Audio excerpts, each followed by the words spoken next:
No, I'm you done. stay true to yourself, Jerry, Yeah. honestly. So, I'm a freelancer myself, and, I've been following and covering the American car events now for 7 months. Loving every bit of it because I love the atmosphere, the culture, and like yourself, I like seeing the stories that come out from this. That's where it draws me the most, just to find out why people have those cars. And I cover all my expenses at the moment, so it's going well. But it's if you enjoy something, and that's why with yourself there would have been so many opportunities for you to change the way you do things. You're getting told left, right, and center, do it this way, this is not good, or do it this way. But I love the fact that you kept to yourself throughout the magazines, and now YouTube has given you a platform where you can film exactly the way you want to film, get the shots that you want, and bring out those stories for yourself. well, So that's it. That's it. And, and it was, I've got so many views that, Hot Rod wanted my column that was in their other four magazines. They wanted me to continue it in um, Hot Rod. But I said, I don't want to do one every month. I want to do one when I have a great story and I've got to travel to the find and be there before they uncover it. And, I just feel so bad when I miss one. Like, uh, I had some people that have, like, I had a terrific find, and the guy didn't tell me. He said, "Well, you can film the parts coming out of the trailer," and I said, "No, it won't be the mm, same." mm. And they think I might, that they might not get their car or some. I think some people think that way, and I missed a couple big finds. And the sad part is that story is gone forever. Yeah, We right. missed that. Yeah. Okay. And everybody would have so much fun traveling along with me. Like when we pulled that car out of took that side of the barn down and pulled that car out. Oh my God, it was so fun. And that is forever there. And that will make that car more valuable because it will always be that car that was pulled out of the side of that barn. Yeah. I mean, it becomes something other than just a 70 Mustang Mach 1 Cobra Jet. That's the car that came out of the side of that barn. And that car was in Hot Rod. And that car was on that channel. And we got to see it. And so I mean, 10 years from now, 50 years from now, it'll be It's there. still going to be And there. so that's why Story. they need to call me. Don't pull a Porsche Speedster out of something without getting hold of me or somebody to I mean, nobody does it like me. I'm not bragging. I'm just saying that I take a lot of times 100 hours to edit this stuff. I get Mhm. lots of voices in this. How many people, I always did this with my magazine article, let people proof the article read in their car. It's their car. We Yeah, don't that's want a true. mistake in print to perpetuate itself. I don't want any mistakes. I want everybody happy and I want it to be right. So I'll take the extra time to do that because I have Yeah, a passion for it. you have a passion for it. Yeah. Jerry, one of the other great finds that you had was the Shelby GT 350, one of the thousands that was made for the rental company, right? And as I was looking at that, and then I did some digging, and I found another article from '66 on Car and Driver magazine, where they announced first that Shelby was making 1,000 of their GT350s for the rental company. So let me see, and then I want to share one other one as well that I really enjoyed, just so viewers can get an idea of what you do on the channel. Here we go. It was the one owner Shelby GT350. Here we go. And I really like what you do. I think that there's so many good stories at these car shows. And if you can go around and mine those, people just have to know about it where you are and uh, because so many of the people think that it's just the pictures or it's just the car, the specs. I'm all about the people in the story. And I think that's what you're looking at and doing too. Oh So, yes, mine's all about the stories, honestly. And viewers notice that, and they see it when I go to the car events. I'm not there just taking individual pictures of the cars, and I do that for my own personal use or for my Facebook. I like to keep a collection, but when it comes to the videos, it's about walking through and one showing the atmosphere of the car events for people who missed it or were not able to come, but then getting into the crowd. Like I Mhm. said, over the weekend I was in Scottsdale and they had all the show cars, and these were beautiful builds, and I had to film it because the work there was immaculate. But I had such a great time walking all the way out onto the green where everybody else was there with their cars, people who had restored the cars themselves. I mean, I met a gentleman who made a car from at least 8 different other car types of makes and models, and I just love listening to the story of what he did and where he got this part from and how the person wouldn't give it to him even though it was his friend. I just hear the most interesting stories about how people build their cars, and yeah, I love it, and I love it. I'm going to keep doing it. Well, you have to go out with us on a barn find sometime. I have to. And that would I and we mentioned this on the phone. I said, I would love to come out because one of the things that I do like finding is the originals, the absolute original cars, and I found a few. One was the 1949 Mercury. That was pretty cool because the man's grandmother went into labor in the back seat of that Merc, and that it hadn't been touched. It was just there. It was running, which I also find fascinating. That these cars, after so many decades of not being run, they still work, which just speaks Mhm. of how well things ran in the past. But yeah, and then I find originals that have been just kept in immaculate condition, like the '61 Corvette or the Pontiac I found just here at a local show in Maryville. So that would be very exciting for me to come out to an old barn somewhere and just find a classic that would otherwise look like rust and dirt. And then you put a high pressure cleaner on it, or you get the dirt off, and you discover what's underneath. And then more than that, finding out exactly who the owner is and why have they kept this in there for so long. So we have to do that, Jerry. Okay, so definitely in the near future we've got to do that. I'll be coming out to Texas, and you're going to have to take me out to Well, wherever you're going. it probably won't be Texas. It might be anywhere. Okay, Uh, well, I do could travel, be, so I've got one I'm trying to do right now in New Hampshire.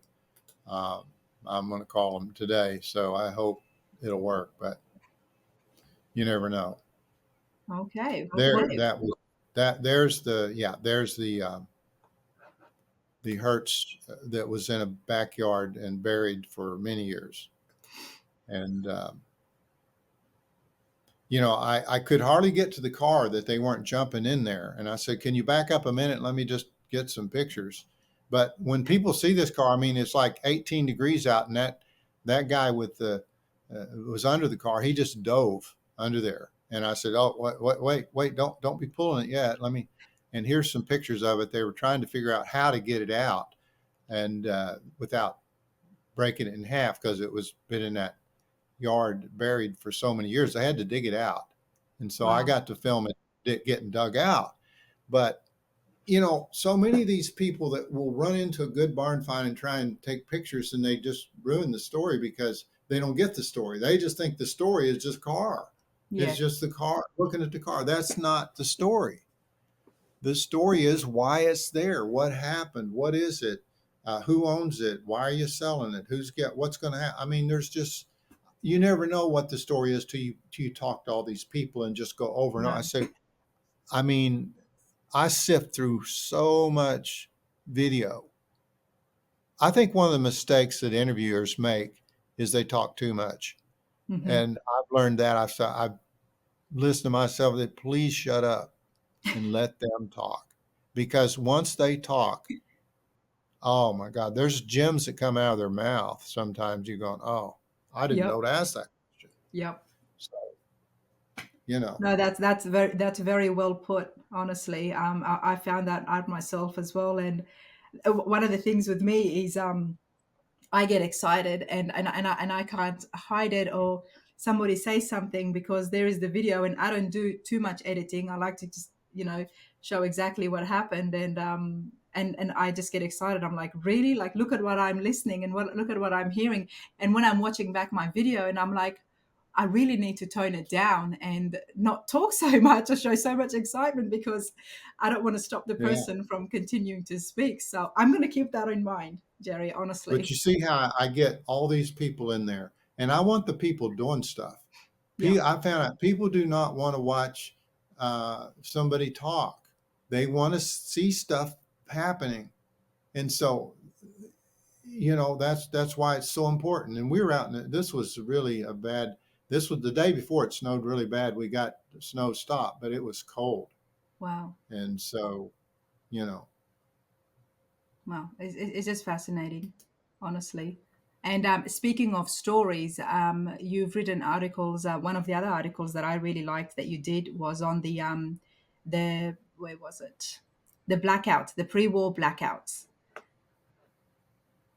Oh, So that I put that in there because that's one of my first articles, and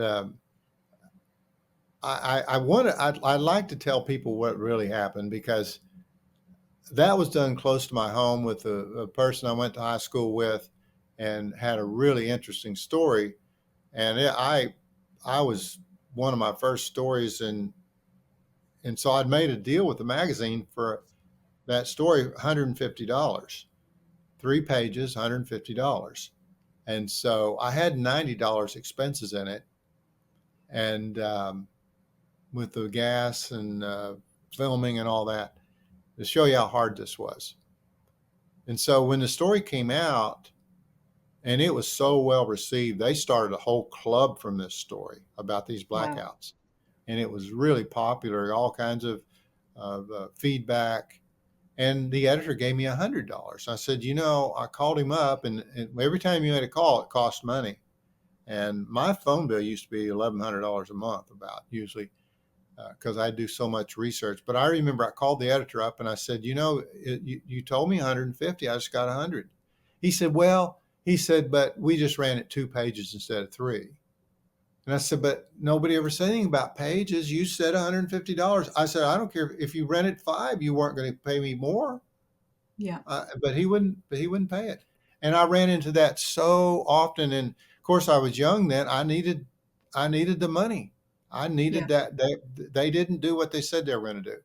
And that's the way I could tell you tons of stories like that. And it's just my nature to tell them. I can't help it. People say, "Oh, just be positive." No, hey, how about just tell the truth? Why don't How we about stick with just tell just the tell the truth? truth? Well, Um, speaking of the truth, so with these blackouts, the pre-war blackouts, they weren't very popular as soon as the war was finished. But now they're still a pretty rare find. well, Is yeah, I would mean, that would that be the case? I haven't. I don't think that stuff. I think it falls under the category. It's so rare that I can't get a trend, and Hmm. that's the problem with super rare cars. When they only built three, it's like, well, okay, we're going to have a club meeting, and of course, the maximum number of people that can be here will be three. You know, but it might fit into a more general category too of Mustangs or whatever. But there's something to be said for rarity, but it's not Yeah. always you know, because I've never seen another blackout. I mean, yeah, most of those cars got destroyed anyway. They had no trim on them. I mean, most of the cars from that era. Um, so I don't know a trend there, but Well, I enjoyed reading the article because as someone who's not American, it was interesting to find the preservation stuff that they were doing during the pre-war and the conservation efforts that was put in, and I had no idea that that went into the auto world as well. So yeah, I like yeah, that. and that car's back in a barn now. So Oh, is it yeah, I don't know if it ready to be runs. rediscovered? Because the trouble, people say, "Oh, well, all the cars have been found." I said, "Yeah, but a lot of them go back into barns because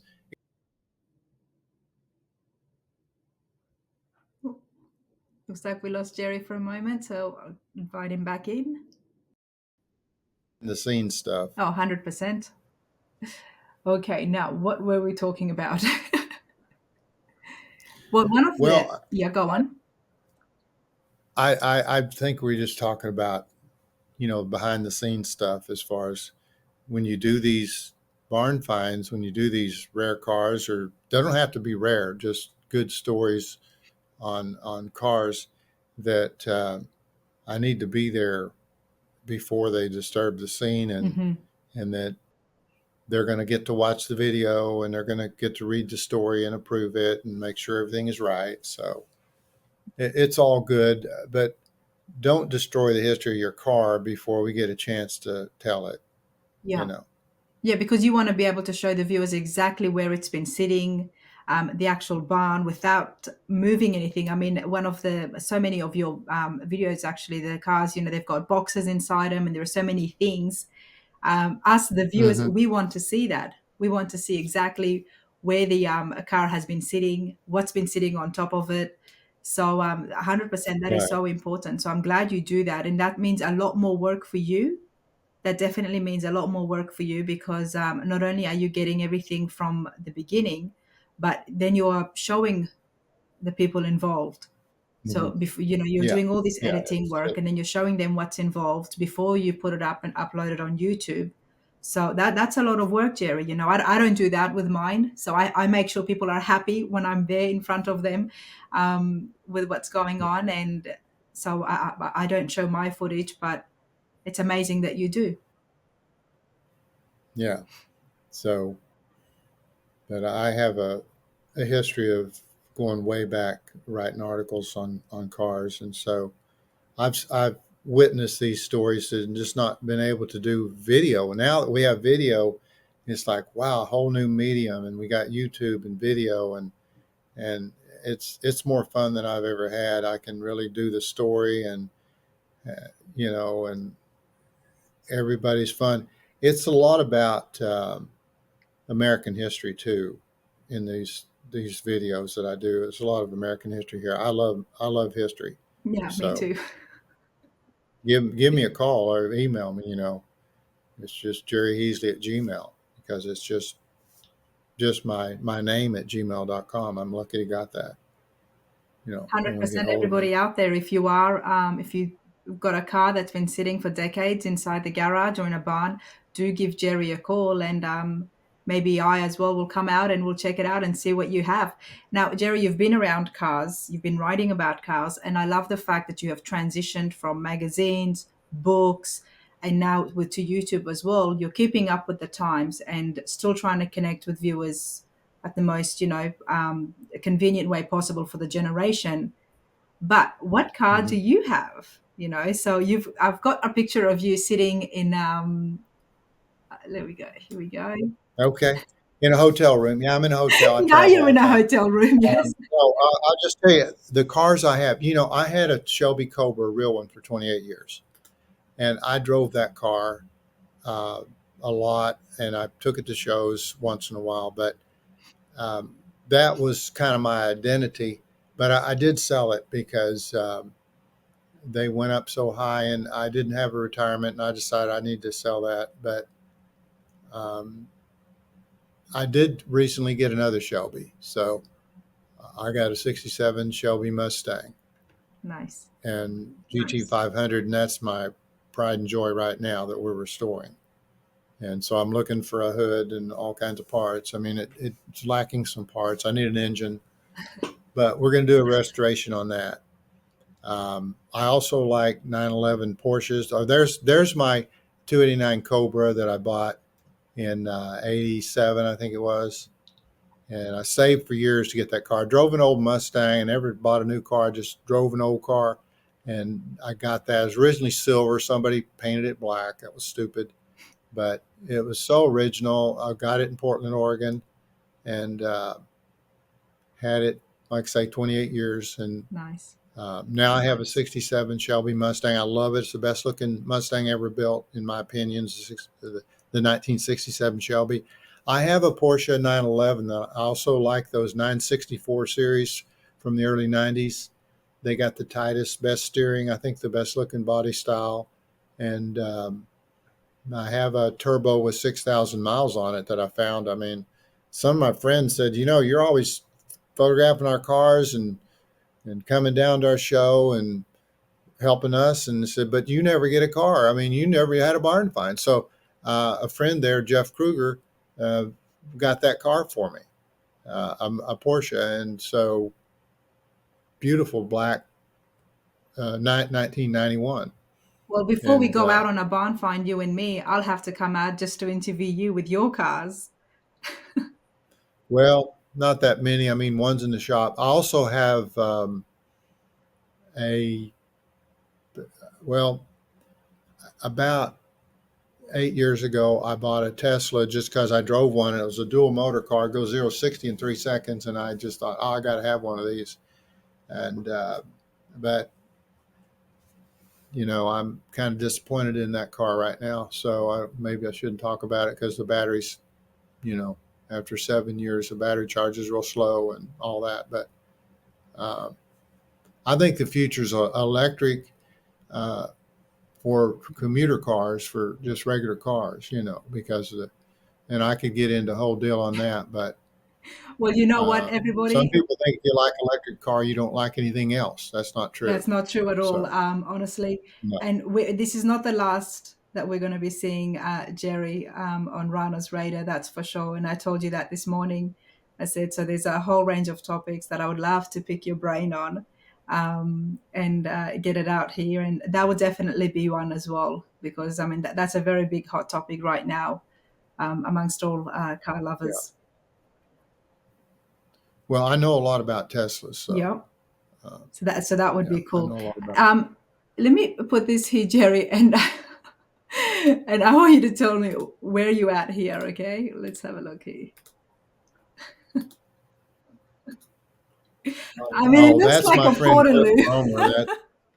That's Cliff Gromer. We were at uh, the Chevy. We were at Black Lake, which was a Chevy GM test grounds outside Detroit, and we were test driving cars, and I was taking pictures, and he took a prototype Corvette and photographed in front of the outhouses. So Chevrolet got pretty mad about that. But this is a guy from New York, and he's real funny guy, and he does all kinds of weird things, and so I worked for many magazines he worked for. Okay, different he Popular Mechanics and but a great editor. He's in his 80s and he still edits Mopar Action magazine. Nice, So nice. I have a lot of I've worked for tons of editors. nice, absolutely fascinating, Jerry. Honestly, one of the other things I remember you mentioned, growing up as a kid, you wanted to be an archaeologist. But then you went ahead and you studied physics and maths in college. And I laughed when you said that to me because I thought, well, in a way, your dream did come true because while you may not be digging up bones, you're Mhm. still digging up under the earth. Yeah, I mean, I guess it was another way of saying I liked history, but I liked history that you had to dig up and find. Yep. So it's that way with cars. And like I said, I was the first one in the barn find space, and I always kind of wanted my own TV show. Never got it with the mainstream, but I think this is even better It is. right now. Well, you've got it. YouTube. You know, Jerry, your channel is doing so good. There's over 200,000 subscribers and there's hundreds of thousands of viewers. It's fascinating. And I'm so happy that you came on my little channel, that it's just in its early stages. Yeah, so it's been a lot of fun. Well, thank you, and I hope that I'm sure you're going to get a lot of subscribers and do well because I like your um, knowledge and stuff about how media works, and I think you're gonna do well. So I help you all I can. Well, I appreciate that, and I hope I do because the thing that I've mentioned before as well is I love the American car shows. I love the American car culture. These car events that I go into it, like for me, that just screams American. the cars, the people, the friendliness. So that's what just keeps me going back to these events. This in a couple of days, I'll be going to Daytona for the Turkey Rod Run, but I've done the MSRAs back to the 50s, the Tri 5 Nationals.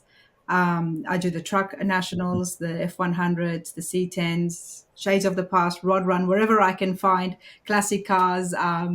I try to make myself and get out there and film what I can and get the stories and learn more about history. So yeah, that's definitely a Yeah, I think connection you're there. very, I think you're very talented, and I think you'll go far. I really do. Oh, that's very nice. Not as talented as you, so hey. So before we No, finish off, were you building model kits as a youngster? Let's see, what did you send me here? Or is this the 67 fastback? I no, back in the 1992 or four, along 1994, our AMT Ertl wanted to ask me if I could shoot covers for them because they liked my pictures in magazines. Mm-hmm. And that was a 67. They wanted, there's an example of one. They wanted a 67 Mustang GT fastback.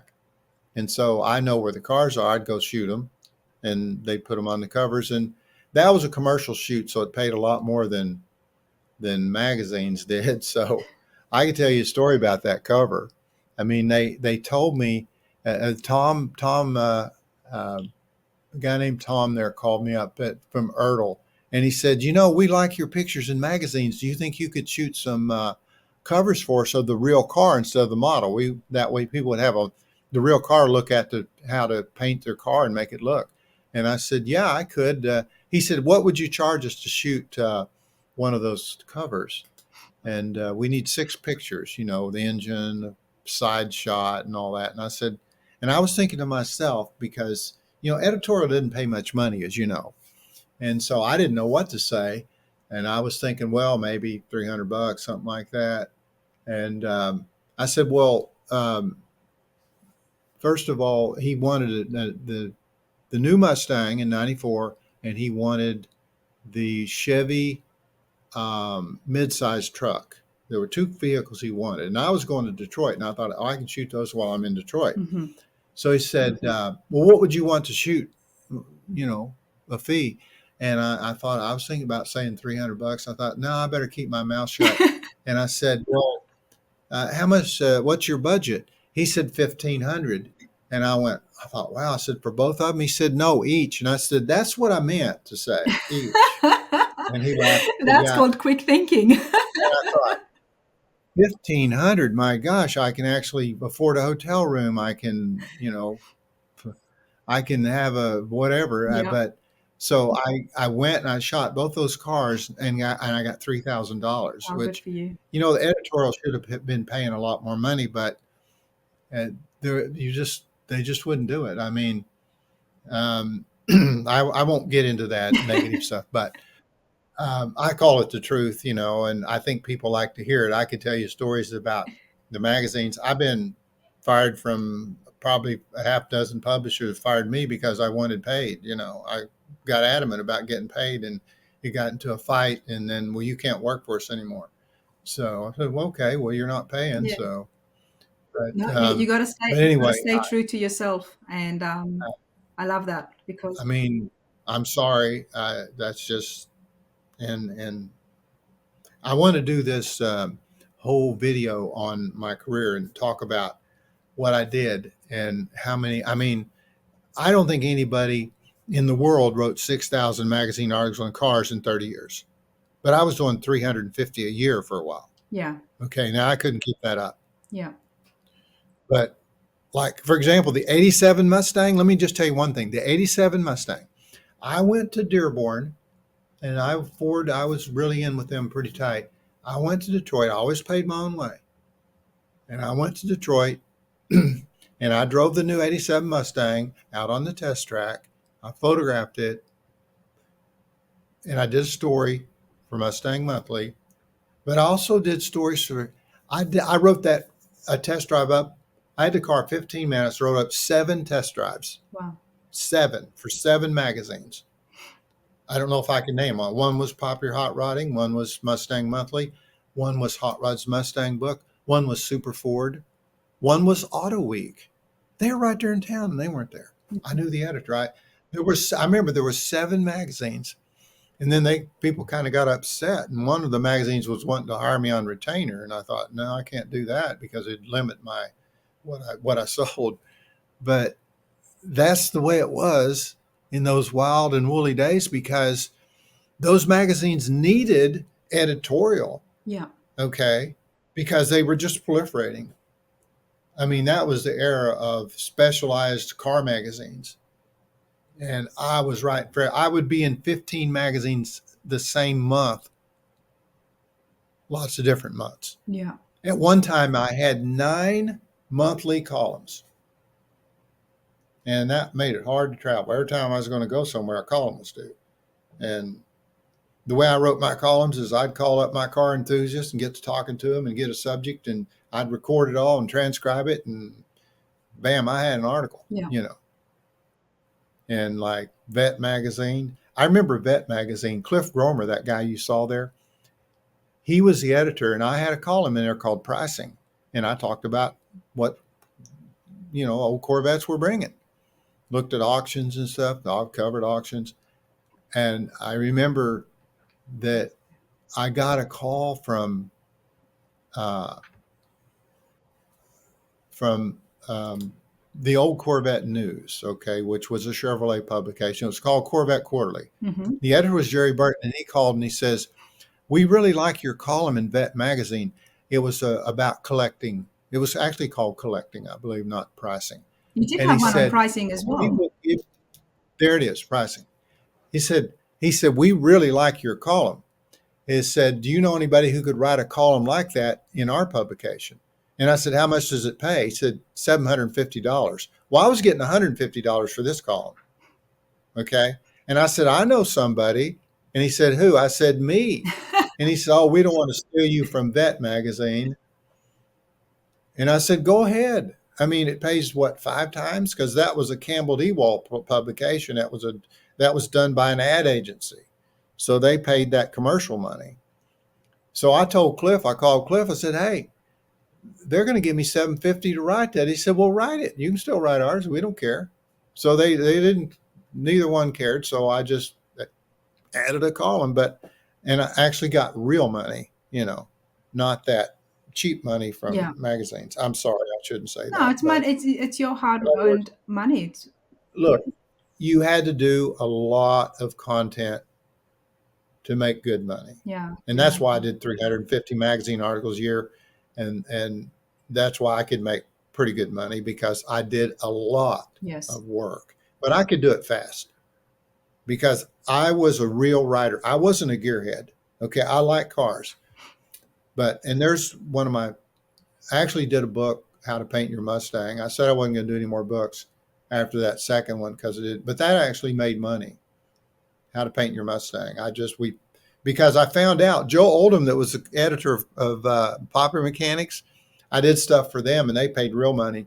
And he said, "Jerry, if you're going to write a book in a specialty market of cars, of the hobby," he said, "you got to do it in the weekend, not spend like I spent 2.5 years or 3 years on one." Mm-hmm. He said, "You got to write it in the weekend." So this was a weekend car book. Wow. It took longer. I mean, all I did was follow painting my car with a guy from Ditzler and recorded everything, and I transcribed it and I wrote it fast. But it was a good book, and it sold and made me sometimes $700 in a month. Nice. Royalties. He paid me monthly.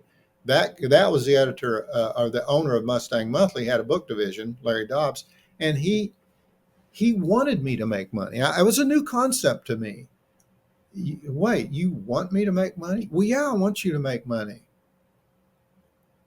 Oh, okay. So we did this book, and he said, "I'll just pay you every month." You know. Yeah, because he saw So it. If somebody sees it, I mean, for me, when I was looking at your channel, 200,000 subscribers is still small compared to what you should have for the amount of work that yeah, you have because done and the years you've put in, and these niche finds that you're going out there and finding this stuff and the views that you're getting. More people need to discover exactly the stuff that you do.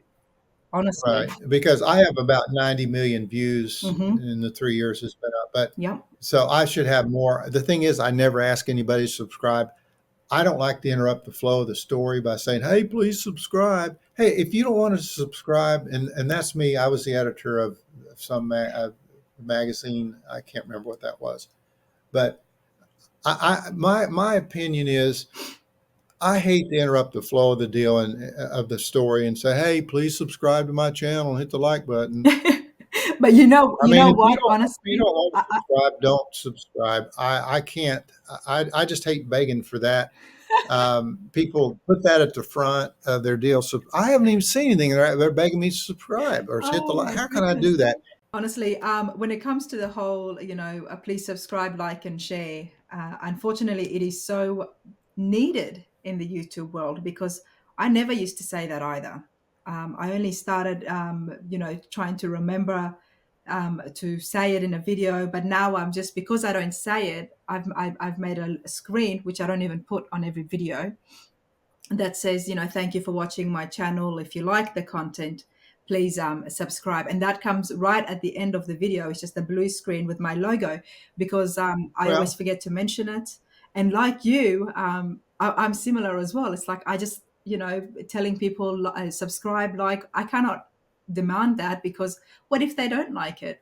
So I'm always like, look, if you're enjoying it, if you like this, then go ahead and subscribe to keep me at the shows and keep me going. But unfortunately, with statistics, it shows that with YouTube, if you don't mention it in the videos, people just watch the video and they walk away. And like with your they videos, walk away. So yeah, you get yeah, so many views.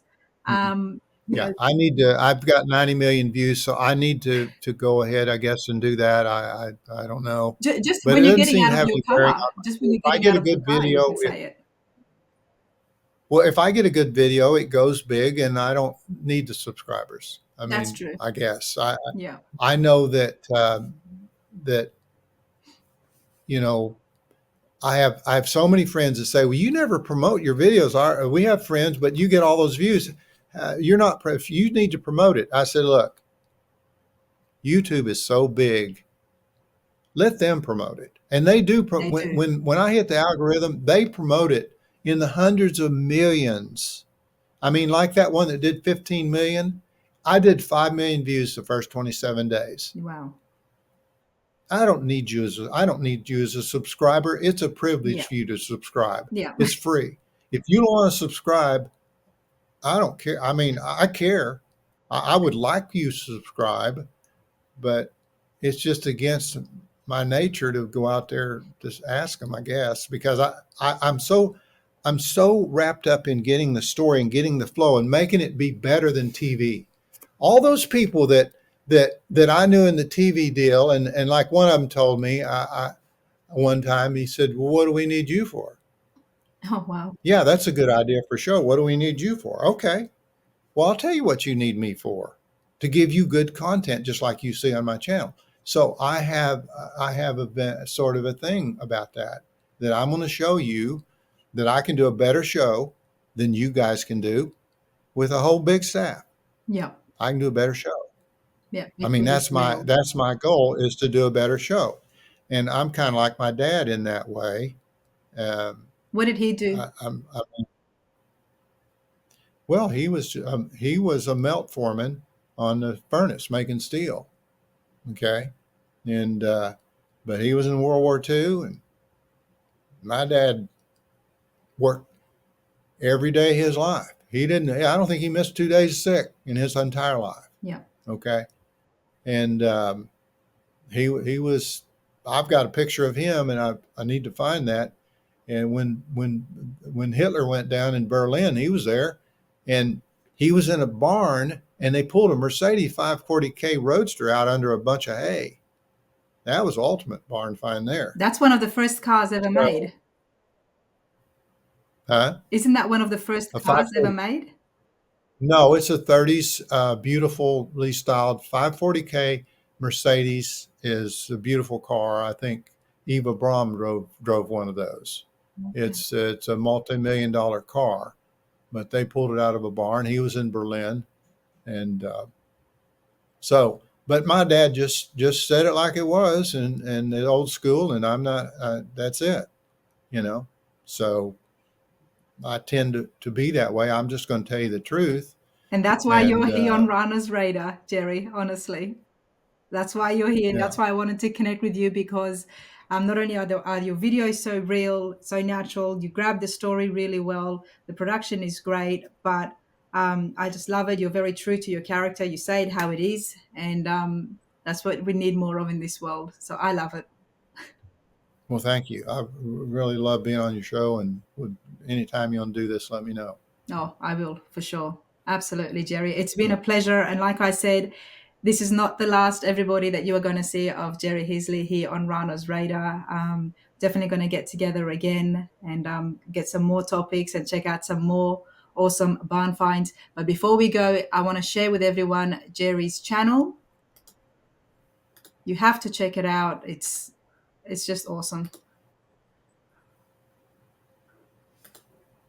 So if you look at the videos here, it's just the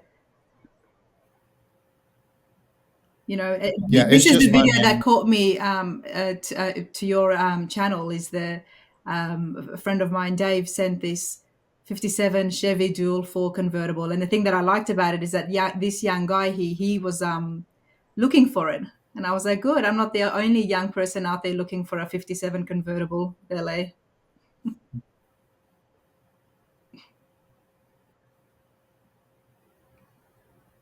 Well, I love this because I get feedback, and I get to do the full story, not a 4 pager in a magazine after I've gathered all these facts and then I have to narrow it down. I can pull the full story in there. Yep. And then you get comments back where people tell you exactly what they liked about it and the memories that you stirred up in their minds when seeing that car or talking about that year. So that's another nice rare one you had found. Yeah. And I was shocked when you said you liked that 23T bucket because I rhymed that whole thing just for the fun of it. And some people didn't appreciate it, but uh, I think it's good and I like it. So Oh, I love the tea sometimes I just bucket. do I mean, it. how could you not? It's I've seen a few tea buckets now, and one of the first ones that I saw was the 23 tea bucket here locally. And the man was so kind. He actually let me sit down and go for a ride with him as well. So that was a real treat. I mean, for me, I like the tea buckets, and then before that, even the Model A's, because they, like I said, I'm a very old soul. It reminds me back of the horse and carriage days. So every Mhm. time I see it, like it's just, I love it. I love the whole look of it. So yeah, and I did a Ford touring interview at Cruising the Coast. It was a 1915 touring, and from a distance, as soon as I saw it, I said, "All it's missing is the horses. The whole carriage is there, and all that's missing was the horses." So yeah, I do Mhm. like it. I do love the classics, and that's the kind of stuff I do here. But Jerry, it's been an absolute pleasure. So hope to see you again on Rana's Radar, and thank you so much for your time and chatting with me. Okay. Thanks a lot. Appreciate it. Thank you.